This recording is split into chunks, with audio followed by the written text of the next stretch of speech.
مرز ناموس کشور است، سندی برای حفظ سرزمین. اما آب و خاک تنها سرمایه ایران نیست. برای پاسداری از دارایی این مرز و بوم به پا خاستیم و مفتخریم که 4 ثروت فرهنگی به نام ایرانیان در جهان ثبت شد.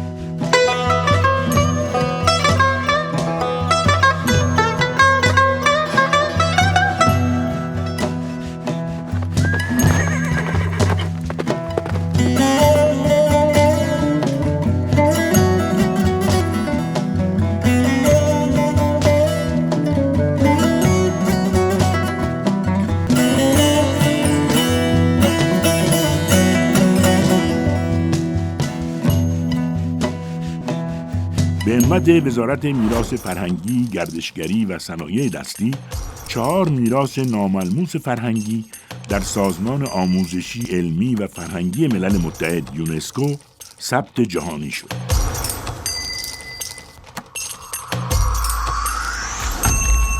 وزارت میراث فرهنگی، گردشگری و صنایع دستی